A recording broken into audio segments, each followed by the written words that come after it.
Hello everyone, আজকে তোমাদের সকলের সাথে একটা ভিডিও শেয়ার করছি। ব্যাপারটা হয়ে গেছে এটাই যে আমাদের যে কৃতিকা হাউসের যে পূজা, তো সে মানে এমনভাবে তার মানে কষ্টটা প্রকাশ করছে। সত্যি কথা বলতে কি, কালকে আমার খুব খারাপ লেগেছে। আমি ভিডিও শেয়ার করেছি, আজকে তোমাদের সকলের সাথে ভিডিওটা আবার শেয়ার করবো। যে কথাগুলো বলেছিল মানে পূজাদির বর যে সূর্যদা, তাকে বলছে একবার ফোন করো, বা যারা ফোন করছে ফোন তোলো, আমার ভুল হয়ে গেছে, তুমি ক্ষমা করে দাও, এই ওই সেটা মানে এটা ওটা বলছে। আর পূজাদি বারবার বলছে আমি বিশ্বাস করতে পারছি না, মানে আর অনেক সবাইকেই বলছে, উদ্দেশ্য করেছে, কেউ আমাকে জিজ্ঞেস করো না আমি কেমন আছি। সত্যি কথা ভীষণ খারাপ লাগে। সেখানে সত্যি কথা বলতে পূজাদির থেকে না আমার বেশি খারাপ লাগে ছোটো ওই বাচ্চাটা মেয়েটার কথা ভেবে। তো ভীষণই কষ্ট লাগছে। তারপরে দেখো, একটা স্বামী সন্তানের সুখের মানে মঙ্গলের জন্যই কিন্তু বিশেষত আমার যেটুকুনি জানা আছে কাচের চুড়ি পরা হয়ে থাকে, সেখানে কিন্তু পূজা দিয়েও পড়েছে। বলছে আমি তো বিধবা না, আমি আমার স্বামী আছে, সন্তান আছে, সেইভাবেই পড়েছি। আর পূজাদি এমনভাবে কান্নাকাটি করছে না, ভীষণভাবে কষ্ট পায়। আমার ভীষণ কষ্ট লাগছে। আর আমি মানে মন থেকে বলছি ভীষণই খারাপ লাগছে। যেটা দেখো, এটা স্বাভাবিক ব্যাপার।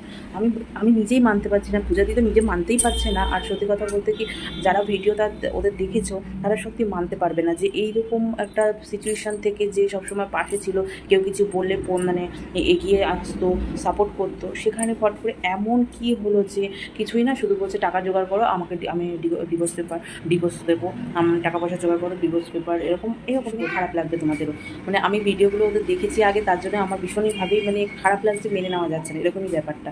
আর আমি এটাই বলতে চাই আমার তরফ থেকে সূর্যদাকে, জানি না ভিডিওটা তাদের কাছে পৌঁছাবে বা কি, আমি সত্যি জানি না, কিন্তু এটাই বলবো যে একটু চেষ্টা করো, সব একটা বাচ্চার কথা ভেবে 10বার ভাবো, দুজনে মানে আলোচনা করো কী করা যায়। কিন্তু ফট করে একটা সংসার কিন্তু করা খুবই কঠিন, একটা ফট করে ভেঙে দিলেই হয় না।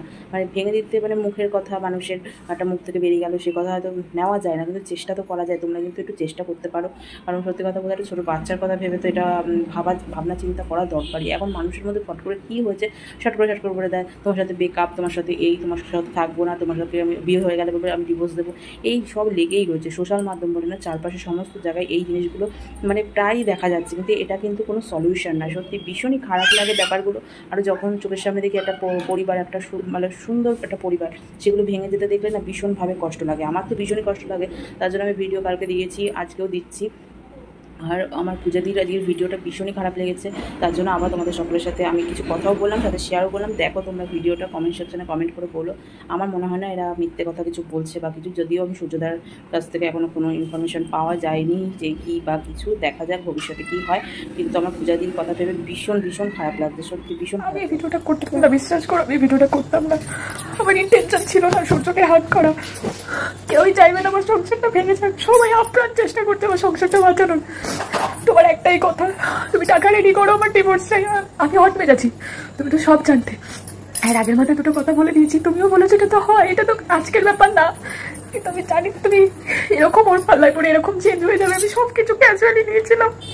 যে তুমি তো দিন শেষে আমার কাছে ফিরে আসছো, আমার সাথে থাকছো। আমি জানি তুমি আমার ভিডিওটা দেখছো, আমি জানি তুমি আমার ভিডিওটা দেখছো। কারোর বিশ্বাস করার কথা না এটা, যে মানুষটা আমাকে নিয়ে যখন কিছু মানুষ কাটাছেড়া করেছিল, আমাকে নিয়ে যখন ভগবান মৃত্যুর মুখে ঠেলে দিয়েছিল, এই ছোট্ট বাচ্চাটা, আমার ভগবান তখন কথা শুনে নিজে কেন, যখন আমাকে এরকম একটা রোগ দিল, এরকম একটা সিচুয়েশন দিল, তুমি আমার পাশে ছিলে ঢাল হয়ে। সবাই বলতো সব বড়রা করে না, সব স্বামীরা এরকম হয় না। জানি না, আমি সবার সাথে আমি তোমাকে কখনো তুলনা করিনি, সবার সাথে আমি তোমাকে তুলনা করি না। আমার নিজের বিশ্বাস হচ্ছে না যে তুমি এরকম করলে। ছোট্ট বাড়িটার কথা ভাবো। আমি জানি তুমি আমার ভিডিও দেখছো, আমি জানি তুমি আমার ভিডিও দেখছো। কেউই কখনো চাইবে না তার মেয়ে তার বিয়ে দেওয়ার পর মার বাড়িতে বাবার বাড়িতে এসে বসে থাকুক, কেউ কখনো চাইবে না। আমি জানি না তুমি ওর পাল্লায় পড়েছো, পড়ে তুমি এরকম করছো কিনা। আমি ভেবেছিলাম ব্যাপারটা হয়তো ক্যাজুয়ালি নিয়েছি, হচ্ছে হোক। তোমার একটাই কথা, টাকা রেডি করো, আমি ডিভোর্স চাই। কি অপরাধ করেছি আমি? করেছি মানির কথাটা একবার ভাবো। কেউ চায় না আমার সংসারটা ভেঙে যাক। আমি জানি তুমি আমার ভিডিও দেখছো, আমার নিজের বিশ্বাস হচ্ছে না, যে তুমি আজকে আমার পাশে নেই। আমি এই ভিডিওটা করতাম না, বিশ্বাস করো তোমরা যারা আমার ভিডিওটা দেখছো, আমি এই ভিডিওটা করতাম না। আমাকে একজন কমেন্ট করলো, আমার অবস্থা দেখে তোমরা বুঝতেই পারছো। আমাকে আর কেউ জিজ্ঞাসা করো না আমি ভালো আছি কিনা, তোমার কাছে হাত জোর করছি, আমি কেমন আছি এই কথাটা জিজ্ঞাসা করো না। আমাকে একজন কমেন্ট করেছে, আমার খুব এত কমেন্ট, এত কিছু আমার গায়ে লাগলো না। আমাকে একটা কমেন্ট করেছে, শ্রাবণ মাসে তো সবাই সাত মঙ্গলের জন্য চুরি পড়ে, তুমি কেন পড়েছো ভাই? আমার স্বামী আছে, আমি তো বিধবা না, এখন সিচুয়েশনে ফেলে এসেছি, মানুষটা আমার পাশে নেই। সুতরাং আমি চাই তুমি কিছু বলো, তুমি অ্যাটলিস্ট আমার সাথে না কথা বলো, তোমাকে যারা ফোন করছো তুমি তাদের সাথে কথা বলো, তুমি পিটিয়ে নাও। আমি তোমার কাছে হাত জোড় করছি, তুমি মানের মুখের দিকে তাকিয়ে আমার কাছে আসো। মানে কি করেছে বলো? ছোট্ট বাড়িটা একটু এটার কথা ভেবে তুমি আসো বাবু, তোমার মুখ থেকে কথা দিন আমি আমার নামটা শুনি না, কতদিন শুনি না। তুমি এখন আর এসে বলো না দরজা খোলো, এখন আর বলো না কি গো জুস খেয়েছো, কি গো ওইটা খেয়েছো, কি গো জল খেয়েছো। আমার নিজের বিশ্বাস হচ্ছে না তো তোমাদের কেন বিশ্বাস হবে? আমি নিজে বিশ্বাস করতে পারছি না, আমি নিজে বিশ্বাস করতে পারছি না, আমি নিজে বিশ্বাস করতে পারছি না। বিশ্বাস করে যে মানুষটা আমাকে আর চায় না। তোমরা অন্তত এরকম ভাবে কমেন্ট করো না।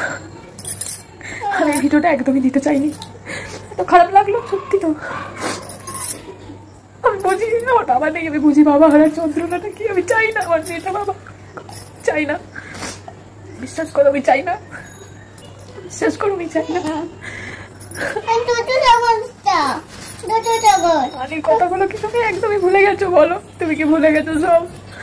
তুমি ভুলে গেছো? মানির মুখের দিকে তাকাও, মানির মুখের দিকে তাকাও, তাকিয়ে তুমি দেখো না, দেখো না মানিকে তো স্কুলে নিয়ে যাওয়ার কথা ছিল বলো। দেখো না মানিকে তো স্কুলে ভর্তি করবো বলেছিলাম, হয়তো কত